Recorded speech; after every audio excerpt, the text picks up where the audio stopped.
വെറുതെ ഇവരിങ്ങനെ സാമ്രാജ്യത്തിനും ആഘോഷത്തിനും ഇങ്ങനെ പറഞ്ഞുകൊണ്ടിരിക്കും. കമ്മ്യൂണിസ്റ്റുകാരെ കുറിച്ച് സാധാരണ ആക്ഷേപിക്കാറുണ്ട്. എന്നാൽ യഥാർത്ഥ കൂടെ സാമ്രാജ്യത്തിനും ഈ ചേരലിനെ കുറിച്ച് ആർക്കും ഇപ്പോൾ തർക്കമില്ല. കാരണം ആര് മുഖേനയാണോ പണം ഇങ്ങോട്ട് കൊടുത്തത് അദ്ദേഹം തന്നെ അതെല്ലാം വെട്ടിവെച്ചു. ഇങ്ങനെയൊരു സംഭവം ഉണ്ടായിരുന്നു. അതുകൊണ്ട് ആർക്കും തർക്കിക്കാൻ പറ്റുന്നില്ല. അപ്പൊ അമേരിക്കൻ സാമ്രാജ്യത്വം അടക്കം അതിലിടപെടുന്ന നിലയിൽ തീർത്തും ജനാധിപത്യ വിരുദ്ധമായി ആ ഗവൺമെന്റിനെ തിരിച്ചുവിട്ടു. അതോടെ കേരളത്തിന്റെ രാഷ്ട്രീയ അന്തരീക്ഷത്തിൽ വലിയ മാറ്റം സംഭവിച്ചു. കേരളത്തിലെ ജാതിമത ശക്തികൾ ആ ജാതിമത ശക്തികളെ ആകെ ഒന്നിച്ചു കൂട്ടാൻ കോൺഗ്രസ് ഒരു ശ്രമം നടത്തി. അതാണ് 60-ൽ നാം കണ്ടത്. 59-ൽ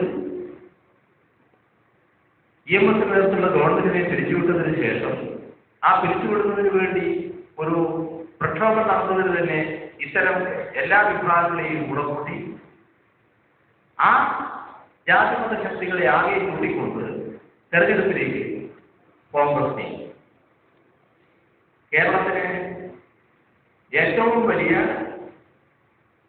അപകടങ്ങൾ വരുത്തി വെക്കുന്ന ഒരു നീക്കമായിരുന്നു അത്.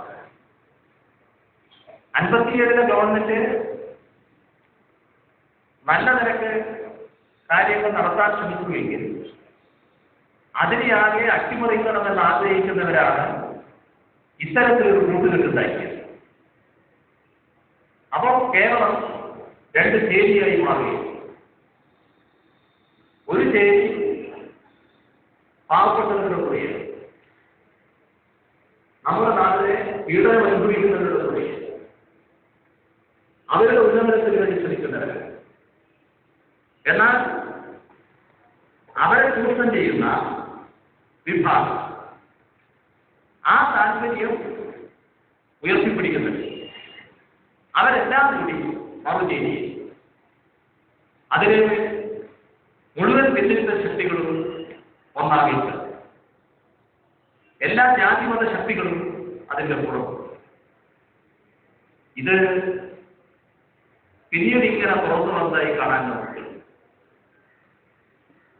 60-ലെ തെരഞ്ഞെടുപ്പിനെ തുടർന്ന് നമ്മുടെ സംസ്ഥാനത്തുണ്ടായ കാര്യങ്ങൾ 57-ൽ അധികാരത്തിൽ വന്ന EMS ഗവൺമെന്റ് നടപ്പിലാക്കാൻ ശ്രമിച്ച